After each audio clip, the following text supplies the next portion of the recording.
बेटियां आगे बढ़े, बेटियां आगे पढ़े, हर व्यक्ति को शिक्षा मिले, हर व्यक्ति को काम मिले और काम के साथ दाम भी मिले, ऐसी शिक्षा नीति हो जिससे हर व्यक्ति आगे से आगे बढ़ता रहे।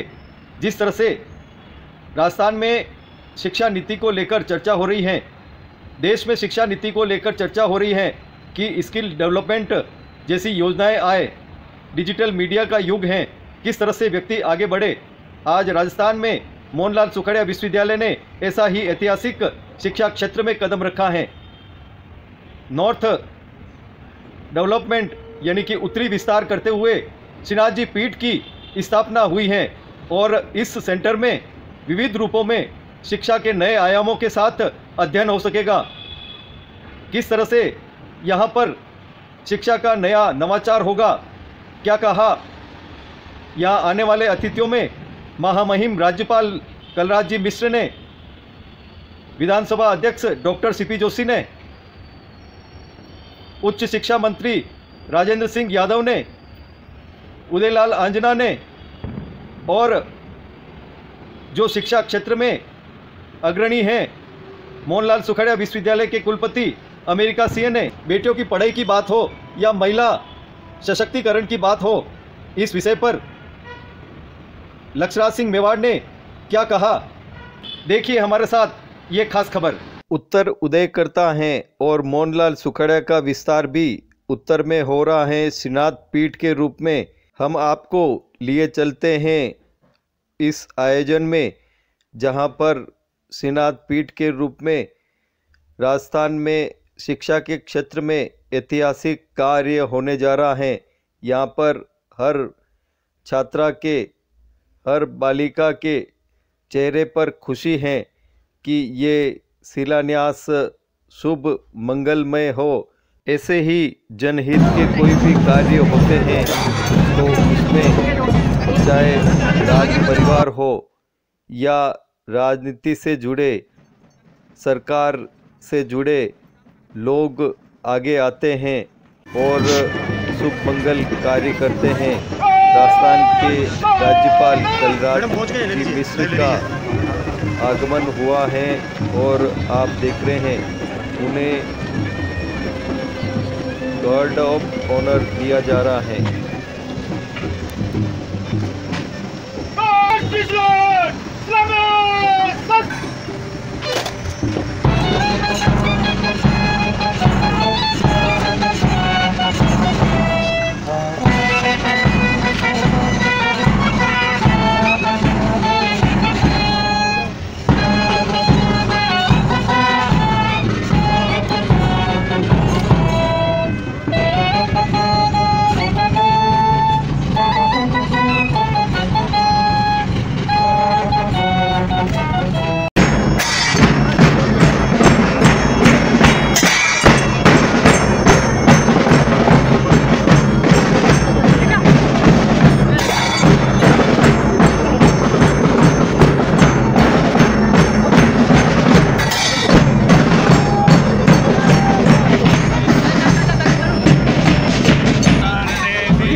पवित्रो वासरेरंतरिक्षको शांति पृथ्वी शांतिरापः विशिष्टायां शुभपन्नतिथौ अमुक गोत्रोत्पन्नस्य अमुक नाम्नोऽहं मम आत्मन च अस्माकं समस्त प्रान्तजनानाम् अभ्युदयार्थम् आधिदैविक आधिभौतिक आध्यात्मिक त्रिविधतापोपशमनार्थं धर्मार्थ अस्माकं सर्वेषां सांस्कृतिक अभ्युदय प्राप्त्यर्थं भारत राष्ट्रे आबाल वृद्ध जनानां निःश्रेयसभ्युदयार्थं तथा च अस्माकं मोहनलाल सुखाड़िया विश्वविद्यालयान्तर्गत संचालित श्रीनाथ सेंटर ऑफ एक्सीलेंस पीठ सुस्थापनार्थं तथा च अस्माकं स्थाने आगमिष्यमाण समस्त छात्र छात्राणां शिक्षकाणां अभ्युदयार्थं तथा च उत्तम विद्या मेधा प्रज्ञा प्रत्युत्पन्नमति इत्यादि प्राप्ति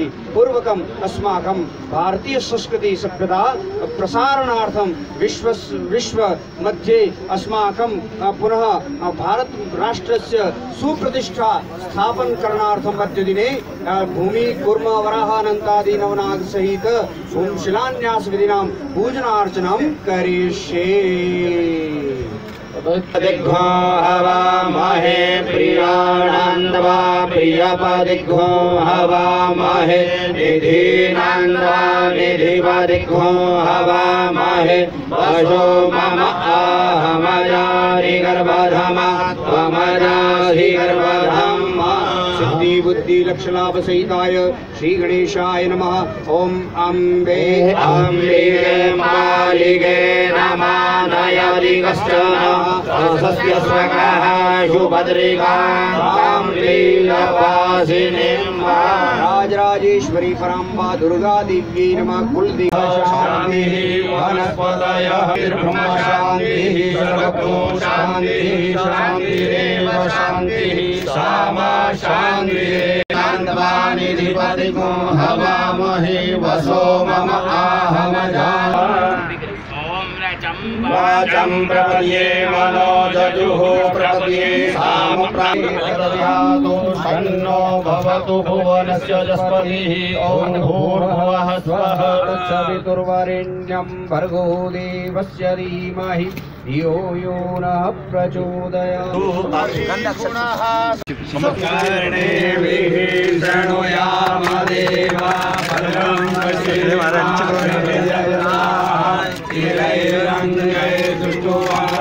तनो दिव्यसे महिते वहितं जदायुः।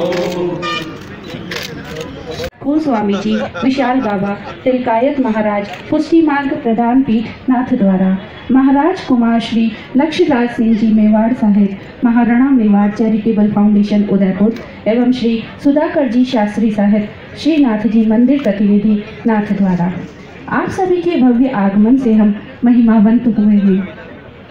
साथ ही हृदय की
माननीय कुलपति महोदय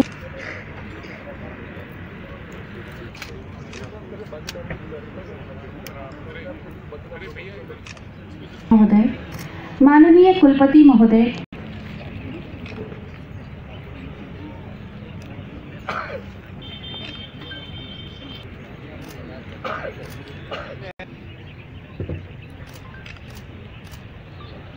एवं श्रीमती कर्शनी गमेती प्रधान से आग्रह है कि महाराज कुमार श्री लक्ष्यराज सिंह जी मेवाड़ साहेब का पगड़ी पहनाकर शॉल एवं ओपरना ओढ़ाकर एवं पुष्प गुच्छ भेंटकर स्वागत एवं अभिनंदन करें। धन्यवाद।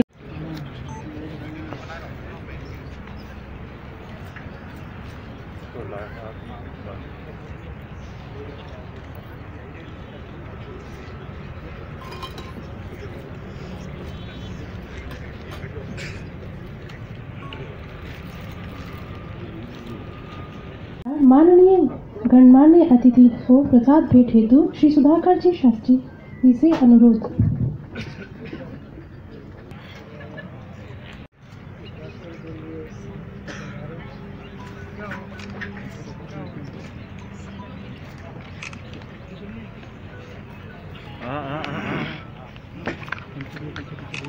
उपन्ना उठाकर स्वागत करें।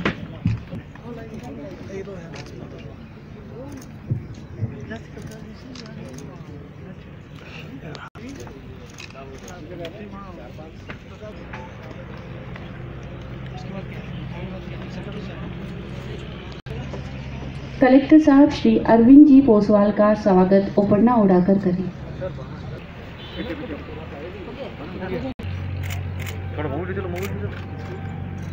प्रोफेसर पीके सिंह साहब डीन,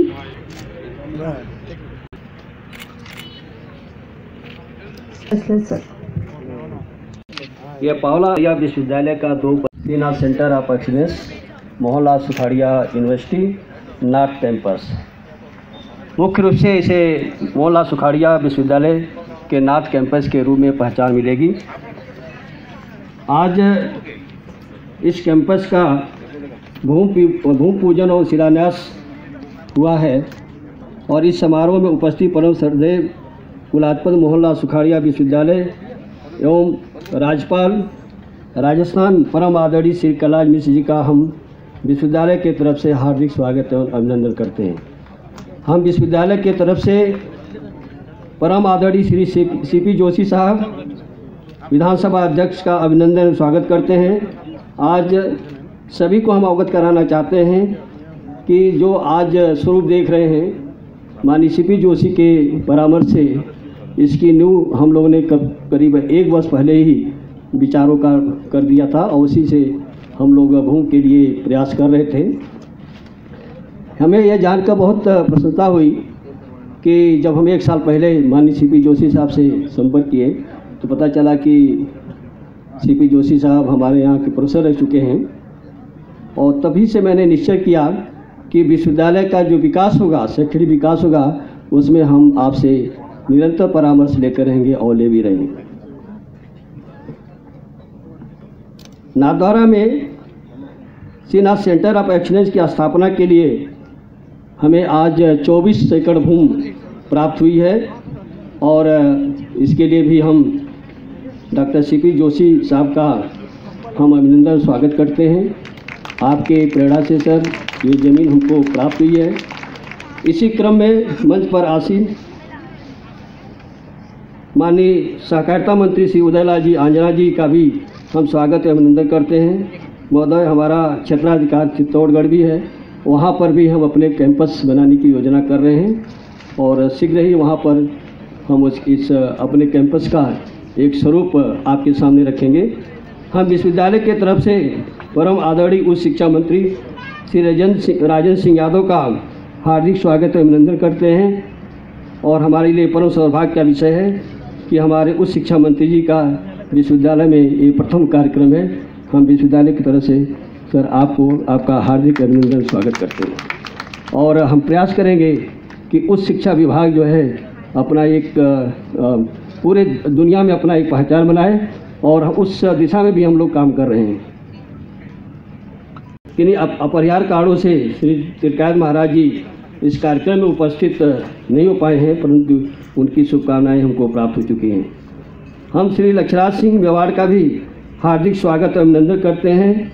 वो हमेशा मेवाड़ के विकास के लिए हमसे चर्चा करते रहते हैं। मोहनलाल सुखाड़िया विश्वविद्यालय Shrinath centre of excellence north campus के में 4 चरण में इसका कार्य होगा। वित्तीय सहायता के लिए राज्य सरकार पर निर्भर रहते हैं। ये मैंने पहले देखा। मैं 35 वर्ष जहाँ से आया हूँ सेवा करके, वहाँ 1 पैसा भी राज्य सरकार से नहीं दिया जाता है और देश के जितने टॉप 100 यूनिवर्सिटी हैं वो भी किसी सहायता नहीं देते, राज्य सरकार की सहायता लेते। राज्य सरकार को तो हमें सहायता करनी है। तो महोदय, बिल्डिंग कंस्ट्रक्शन, सैलरी जो कुछ भी होगा एक CSIR के अंतर्गत होगा। इसके लिए हम जो है अपनी कार्य योजना बना चुके हैं, लगभग 6 महीने पहले बना चुके हैं। हम CSIR में ONGC है, हिंडाल्को है, सीमेंट इंडस्ट्री है, बहुत लोगों से हम उनके कॉर्पोरेट सोशल रिस्पॉन्सिबिलिटी में अपने विश्वविद्यालय का नाम ऐड करा चुके हैं। कुछ फॉरेन ग्रांट्स लेने की भी इच्छा है और इस समय एजुकेशन को बढ़ावा देने के लिए पूरे देश में 17 काउंसिल हैं और उससे कैसे प्रोजेक्ट के लिए पैसा लिया जाता है, बिल्डिंग के लिए, पाठ्यक्रम चलाने के लिए, वो भी अनुभव है और सारा प्रोजेक्ट हम भेज चुके हैं। और सरकार से हम आग्रह भी करते हैं, सरकार के प्रतिनिधि बैठ रहे हैं कि हमें यहाँ पर कोई दिक्कत नहीं दिखती है। दिक्कत सिर्फ एक चीज़ हमें दिखती है और जब भी मैं वैज्ञानिक दृष्टिकोण से जब सोचता हूँ तो लगता है कि पानी कहाँ से आएगा। बाकी तो मेरे लिए कोई समस्या नहीं है। वाटर का जो रिसोर्स है वो हमको मिल नहीं रहा है। अंडरग्राउंड वाटर का भी हमने अभी स्टडी नहीं किया है, तो जिला प्रशासन से अनुरोध है कि हमारा कार्य परसों से स्टार्ट हो जाएगा सर। डीएम साहब, अगर कुछ पानी की व्यवस्था हो जाए, उसमें जो खर्च आएगा विश्वविद्यालय वहन करेगा। अगर आप प्रशासन की तरफ से करवा देंगे तो विश्वविद्यालय आपका आभारी रहेगा।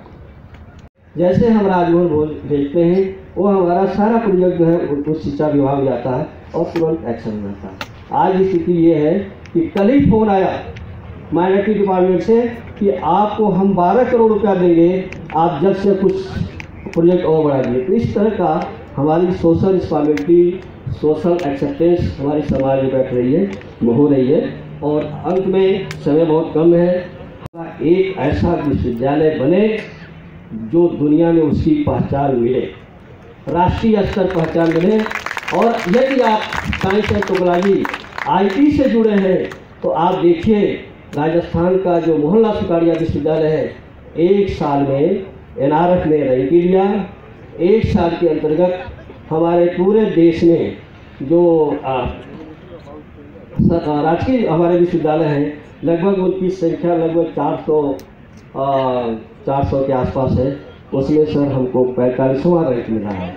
और बहुत से काम है सोशल रिस्पॉन्सिबिलिटी में। कंटिन्यूअस 80 दिन से हमारा जो है वैक्सीनेशन प्रोग्राम चल रहा है। 1 लाख ज़्यादा श्रीनाथ जी विराजमान है और एक तरफ भोले बाबा श्री एकलिंगनाथ जी विराजमान है।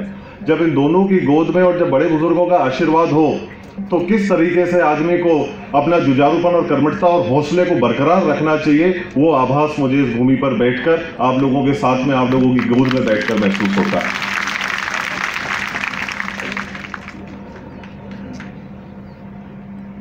हमें राज्यपाल महोदय तक पहुंचना है, मंत्रीगणों को भी हमको सुनना है, पर कुछ बातें जरूर हैं। मैं सोच के बहुत कुछ आया था, पर यहां बैठकर जो है वो भाव बदलते हैं और आदमी अपने विचार को तब्दील जरूर करता है। इसमें कोई शक नहीं कि करोड़ों लोग जो है वो श्रीनाथ बाबा को अपनी आत्मा में, अपनी रूह में, अपने दिल में बसाए रखे हैं और लोग उन्हें मानते हैं, पूजते हैं। पर इस बात पे भी कोई शक नहीं कि श्रीनाथ जी बाबा मेवाड़ को अपने दिल में बसाए रखते हैं। इतिहासकारों ने कई बार कहा कि मेवाड़ ने जो है वो श्रीनाथ जी की रक्षा करी, मेवाड़ ने जो है वो श्रीनाथ बाबा को संरक्षण दिया। मैं आज इस जिम्मेदार मंच से ये कहना चाहता हूं कि मेवाड़ इतना बड़ा नहीं। मैं ये कहना चाहता हूं कि अगर श्रीनाथ बाबा चाहते तो इस क्षेत्र में नहीं, इस देश में नहीं, इस दुनिया में जाते, जहां चाहते वहां उनका चक्का फंसता। पर यह मेवाड़ का भाग्य नहीं, सौभाग्य है कि श्रीनाथ बाबा ने मेवाड़ में विराजने का निर्णय किया और हम लोगों को वो सौभाग्य हासिल हुआ उनके चरणों में आकर सेवा करने का।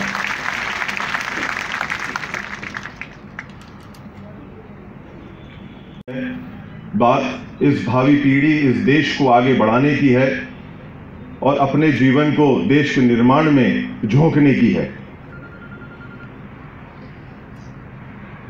मैं ये कहना चाहता हूं कि अगर 19वीं शताब्दी अगर ब्रिटेन की थी, 20वीं शताब्दी अगर अमेरिका की है, तो 21वीं शताब्दी और किसी की नहीं, हिंदुस्तान की होगी। और वो अगर होगी तो उसका रास्ता और कहीं से नहीं, शिक्षा से गुजरता है। अगर आज हमारे को इस दुनिया के ऊपर आकर हमारी उपस्थिति को दर्ज करवाना है, उसको महसूस करवाना है, तो वो केवल और केवल शिक्षा के माध्यम से हम उस चीज़ को महसूस करा सकते हैं। मेरे दिल में, मेरे जहन में ये विचार जरूर आया कि हम लोग जो मानव लोग जो हैं, जो इस पृथ्वी पर आए हैं, जिनको एक मानव बनने का, कि जिस तादाद के अंदर मैंने यहाँ पे नारी शक्ति को उपस्थित देखा, अक्सर मैं बुद्धिजीवियों को दिमाग लड़ाते हुए सुनता हूँ कि महिला और पुरुष एक हैं, बराबर हैं। अक्सर बुद्धिजीवियों से ये बातचीत होती रहती है। मुझे खुशी है और यह मैं अपने आप को मानता हूँ कि मैं उस श्रेणी में अभी तक नहीं पहुँचा, पर मैं ये ज़रूर सोचता हूँ कि जो लोग ये कहते हैं कि वो लोग एक हैं, महिला और नारी शक्ति और पुरुष जो एक हैं, मैं कभी ही नहीं मानता इस बात को। मैं ये मानता हूँ कि जो नारी शक्ति है वो पुरुषों से, मर्दों से कई गुना आगे है, तो वो एक जैसी कैसे हो सकती है। आज अन्य क्षेत्रों को आज़ादी के पहले और आज़ादी के बाद कलंकित किया गया, बहुत कुछ बड़ा बुरा कहा गया, आज भी बहुत कुछ कहा जाता है, पर कुछ चीज़ों को मैं दुरुस्त करना चाहता हूँ, कुछ सच्चाई जो है वो आप लोगों के समक्ष पेश करना चाहता हूँ। मेवाड़ को, इस धरा को, इस भूमि को वो सौभाग्य हासिल है जो शायद आप में से कई लोगों को पता भी होगा और शायद कई लोगों को इस चीज़ की जानकारी भी नहीं होगी, पर मुझे खुशी मिलेगी जो काम को हम आज करने जा रहे हैं उसको बल मिलेगा। हमारे को कहीं ना कहीं ये संकेत मिलते हैं कि अगर इस पीठ को, जिसका आज भूमि पूजन किया गया, जिसकी शुरुआत की गई, जिसकी आगाज किया गया, उसको नाम भी श्रीनाथ बाबा ने दिया, इससे ज़्यादा बढ़िया, इससे ज़्यादा विकसित और हम लोगों के लिए संकेत क्या हो सकता है, जहाँ से आज हमारे आने वाले समय के अंदर जो 70% युवाओं की तादाद वाला जो देश है, आके अपने भावी भविष्य को इस दुनिया के चौखट के ऊपर और चौराहे पर खटखटाएगा। मैं ज़्यादा वक्त नहीं लेना चाहता। अंत में मेरे जहन में, मेवाड़ की भूमि पर मैं खड़ा हूँ, मेरे जहन में दो पंक्तियाँ श्री पंडित नरेंद्र मिश्र की ज़रूर आती हैं जो मैं आप लोगों के साथ में साझा करना चाहता हूँ। उसके अंदर कहीं मेवाड़ का मूलभूत भी और संस्कृति भी कहीं ना कहीं जो है वो छुपी हुई है। वो हमारे को दर्शाती है कि आंधी तूफानों में मेवाड़ ने रुकना नहीं सीखा, लाखों नंगी तलवारों के सामने झुकना नहीं सीखा, शीश कटने के बाद भी धड़ यहाँ लड़ा करते हैं और मेवाड़ ने कभी बिकना नहीं सीखा। ये इस मिट्टी की संस्कृति है। बहुत बहुत शुक्रिया, सत नमन, नमस्कार। और मैं अपने आप को भी बहुत सौभाग्यशाली समझता हूँ कि कल ही ये विभाग मैंने ज्वाइन किया और आज एक नवाचार जिसमें राजस्थान में पहली बार किसी यूनिवर्सिटी का दूसरा परिसर का शिलान्यास हुआ और उसमें मैं उच्च शिक्षा मंत्री के रूप में आपके बीच हूँ। श्रीनाथ जी की बड़ी कृपा रही। मैं जब पहली बार मंत्री बना था शुरू में, श्रीनाथ जी के दर्शन किए। उस दिन मेरे पास लाइब्रेरी विभाग था। मुझे एसडीएम साहब ने कहा कि एक बार अपने चल के देखते हैं। उस दिन मौका मिला। आदरणीय सीपी जोशी साहब, हमारे पुराने साथी वो जानते हैं कि उदयपुर विश्वविद्यालय एक मल्टी फैकल्टी यूनिवर्सिटी थी। कालांतर में सरकार ने समझा कि हमें इस मल्टी फैकल्टी यूनिवर्सिटी को अलग यूनिवर्सिटी बनाना है। तब बड़े संघर्ष हुआ कि उदयपुर विश्वविद्यालय को दो भाग में बांट दिया जाए, एक कैंपस एग्रीकल्चर का अलग हो जाए और एक कैंपस जो नॉन एग्रीकल्चर सब्जेक्ट उसका अलग हो जाए। राजनीति में निर्णय होते हैं और निर्णय होने के बाद मुख्यमंत्री जी अशोक गहलोत जी थे, सक्तावा साहब थे और हमने सब ने कोशिश की तो उदयपुर में दो विश्वविद्यालय बन गए। एग्रीकल्चर का विश्वविद्यालय बन गया और उदयपुर विश्वविद्यालय भी रह गया। विश्वविद्यालय की सब गतिविधियों में, चाहे वो छात्र राज की राजनीति की हो, चाहे विश्वविद्यालय के एकेडमिक काउंसिल के मेंबर की हो, चाहे बाद में बोर्ड ऑफ मैनेजमेंट का सदस्य होने के नाते हो, चाहे मंत्री के रूप में काम करने का मौका मिला, मैं भी हायर एजुकेशन मिनिस्टर रहा और मैंने कभी कल्पना नहीं की थी कि मुझे उस विश्वविद्यालय के एक कैंपस के उद्घाटन में आपके साथ बैठने का मौका। मैं कुलपति जी को बहुत बहुत धन्यवाद देता हूँ। किसी विश्वविद्यालय को डिवाइड करना बहुत मुश्किल काम है कि विश्वविद्यालय का एक कैंपस उदयपुर में हो और उसका एक साउथ कैंपस, नॉर्थ कैंपस आप नाम दे रहे हैं, नॉर्थ कैंपस आप बनाना चाहते हैं, तो मेरे जैसे विद्यार्थी के लिए इससे बड़ी काम और क्या हो सकता है। जहाँ मैं पढ़ाया हूँ और जहाँ मैं राजनीति में आज जिस जगह पहुँचा हूँ, वहाँ मुझे लगता है कि जो नवाचार हम कर रहे हैं, मैं बीसी साहब आपसे कहना चाहता हूँ कि नवाचार में एग्रीकल्चर में मैंने एक्सटेंशन समझा था। एग्रीकल्चर में टीचिंग होता है, रिसर्च होता है और एक्सटेंशन होता है, पर एजुकेशन में एक्सटेंशन की कल्पना करने का समय आ गया है। कर रहे हैं BA BSc BCom, ये जो गांव के आदमी बैठे हुए हैं उनके लिए वो रेलेवेंट नहीं है। इनसे क्या है, ये बच्चे नहीं जानते हैं कि IT क्या है, ये बच्चे नहीं जानते कि आने वाले समय में दुनिया में एनवायरनमेंट का क्या इम्पैक्ट पड़ेगा। ये IT स्टार्ट करवाया एजुकेशन के अंतर्गत, तब बहुत कम सीटें थी। के लिए quantum jump is not quantum jump education का करने की ज़रूरत है, और क्वांटम जंप करने के लिए एक गर्ल्स कॉलेज खोल दें, कुछ हम IIT की ट्रेनिंग दे दें, या उनको हम स्किल डेवलपमेंट कर दें। ये आवश्यकता तो है इस इलाके की, पर ये पूरी आवश्यकता नहीं है। पूरी आवश्यकता है इसके साथ ही हम अभी से तैयारी करें कि इस कैंपस के अंदर आर्टिफिशियल इंटेलिजेंस के कोर्सेज होंगे, एनवायरनमेंट के कोर्सेज होंगे, और जो नए चैलेंजेज हैं उन चैलेंज को चलाने के लिए इस इलाके का बच्चा पढ़ा लिखा लगकर न केवल मेवाड़ का नाम रोशन करेगा, राजस्थान का नाम रोशन करेगा, लेकिन भारत का नाम रोशन करेगा। तब मैं समझता हूँ कि इस कैंपस की जो हमने आपसे शिलान्यास किए गवर्नर साहब, तब हमें उसकी खुशी होगी। इस इलाका है जो शेड्यूल ले रहा है उसका गाइडेंस करने का आपको पूरा अधिकार है। कानून संविधानिक अंतर्गत चाहे इलेक्टेड गवर्नमेंट कुछ करे न करे, लेकिन गवर्नर को पूरा पावर है। संविधान के अंतर्गत आप जो शेड्यूल ले रहे हैं उसके अंतर्गत आप गाइडेंस दे सकते हैं। मेरा ये जो इलाका मान्यवर जोग्राफिकल डिवाइडेड नहीं है, पर महाराणा प्रताप की लड़ाई यहाँ हुई, यहाँ पर आदिवासी के परिवार लोगों ने उनके साथ खड़े हुए, उन लोगों का TSP का फायदा नहीं मिल रहा। ये जो स्कैटर्ड पॉपुलेशन है, ये जो बिखरी हुई जनसंख्या है, जो 30,000 40,000 आदिवासी नाथद्वारा में रहता है, कुंभलगढ़ में रहता है, या वल्लभनगर में रहता है, मावली में रहता है, ये वही आदिवासी हैं जिन्होंने महाराणा प्रताप के अंदर लड़ाई लड़ी है, लेकिन इसको आज़ादी के बाद TSP का उसका लाभ नहीं मिल रहा। आज क्लोज कैटर होने के बाद उस इलाके का 45% 50% के आदमी को नौकरी मिल रही है, पर स्कैटर्ड पॉपुलेशन में रहने वाला आदिवासी जिसके 50% मार्क्स हैं, 55% मार्क्स हैं, तो उसको नौकरी नहीं मिल रही है, क्योंकि उनको राजस्थान के रेस्ट जो लोग हैं उनके साथ कंपटीशन करना पड़ रहा है, जो हमसे बहुत आगे हैं। तो राजस्थान में जो आदिवासी हैं वहाँ मीणा भाई भी रहते हैं, उनकी सेकंड जनरेशन थर्ड जनरेशन पढ़ रही है, उन लोगों के साथ कंपटीशन करके इन लोगों को नौकरी के अवसर है वो अवसर नहीं मिल रहे हैं। मैंने बहुत नज़दीक से देखा। 98 में मैं जब राजस्थान में शिक्षा मंत्री था, तब मैंने राजस्थान में राजीव गांधी शिक्षा केंद्र की पाठशालाएँ शुरू की। मान्यवर 25,000, it mind boggling figure I am saying, 25,000 Rajiv Gandhi पाठशालाएँ राजस्थान में शुरू की, के लिए भी कुछ काम करने की आवश्यकता। यही नहीं मान्यवर, हमारे इलाके में जो हमारे काश्तकार भाई हैं, जो हमारे बैठे हुए हैं, यहाँ पर लैंड होल्डिंग बहुत कम है। लैंड होल्डिंग जब कम है, आदमी के पास बरसात में खेती पर जीवन नहीं निकाल सकते, उसको कोई सप्लीमेंट्री इनकम करने के लिए कोई काम करना पड़ेगा। इसलिए मैंने कुलपति महोदय से कहा कि आप यहाँ पर स्किल सेंटर बनाओ सप्लीमेंट्री इनकम करने के लिए। उस घर में जिस बच्चे के लिए माँ बाप पढ़ने का काम करना चाहते हैं, कि उसके पास 2 बीघा ज़मीन 1 बीघा ज़मीन भी नहीं है, तो वो बच्चे को पढ़ाने के लिए अपने पैसे नहीं ला सकेगा, उसको मदद नहीं कर पाएगा।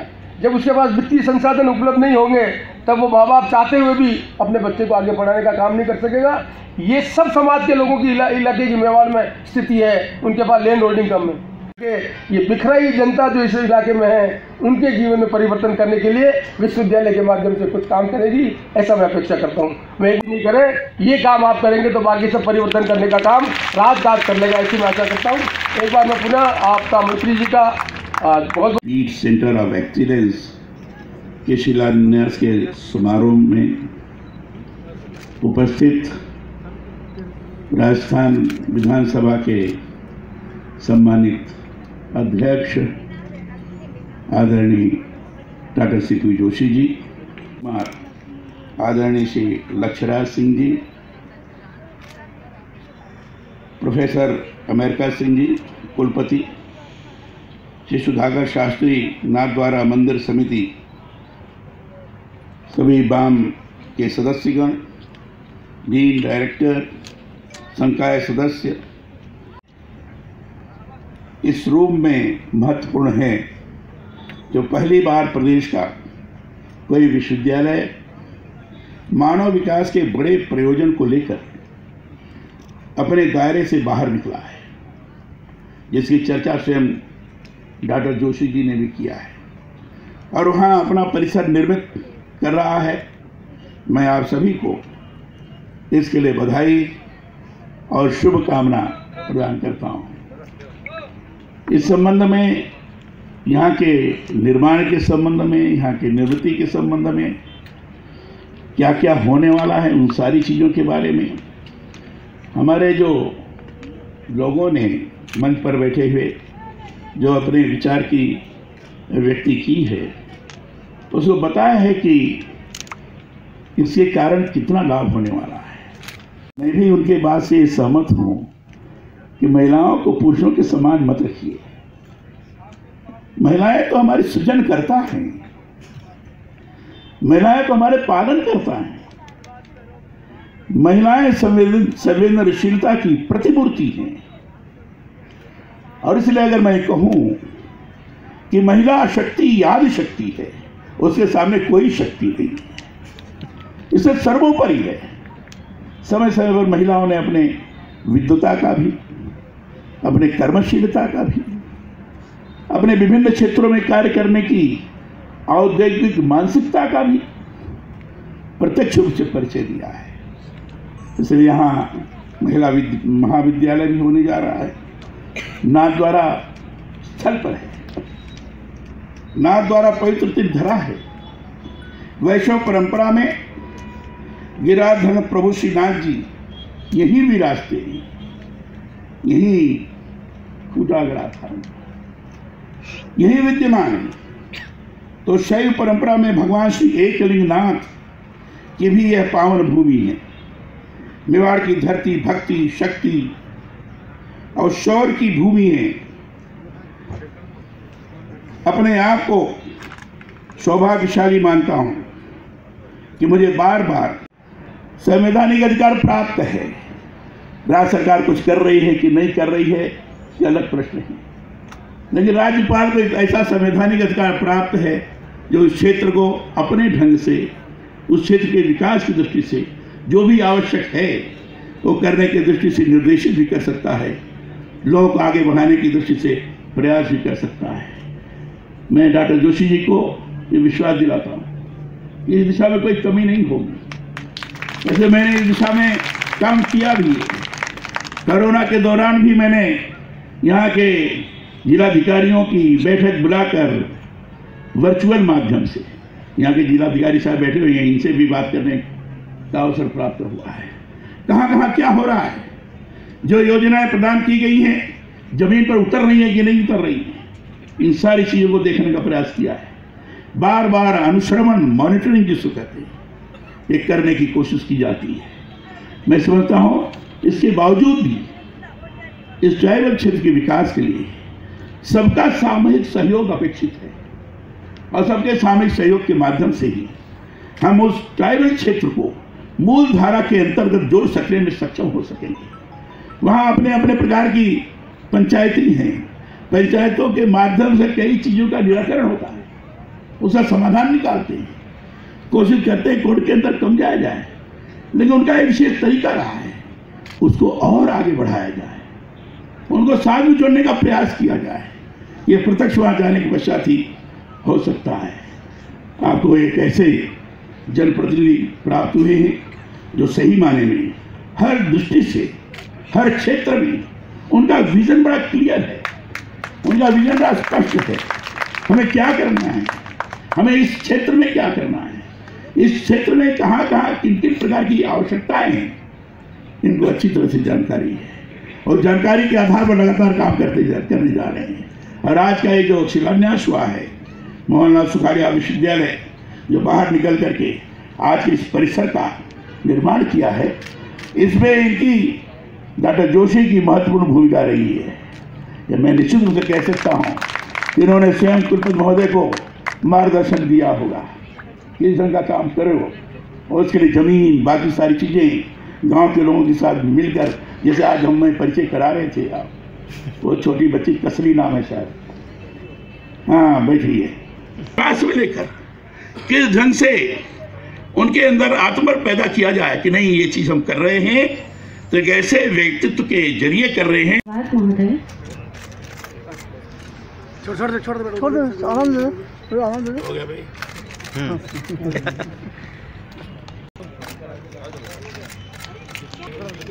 उठा लो एक मिनट इसको।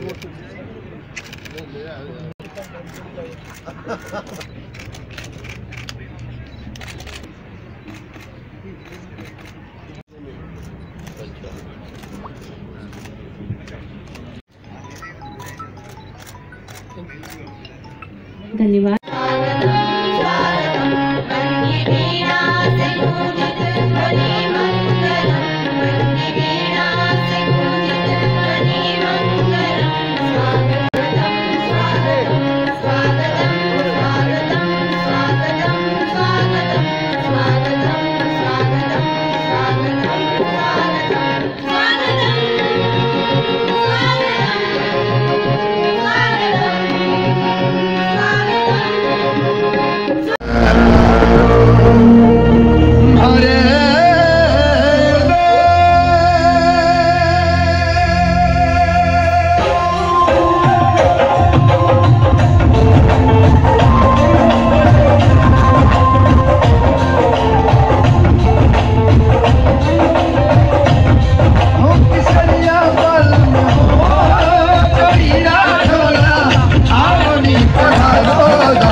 मोर बोले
नाथ और गिरिराज धरण प्रभु श्रीनाथ जी, महाप्रभु श्री वल्लभाचार्य जी का मैं वंदन करता हूँ और भगवान की कृपा राशि बरसाने वाली आचार्य परंपरा के प्रतिनिधि पूज्य तिलकायत महाराज के प्रति सर्वप्रथम आभार ज्ञापित करता हूँ।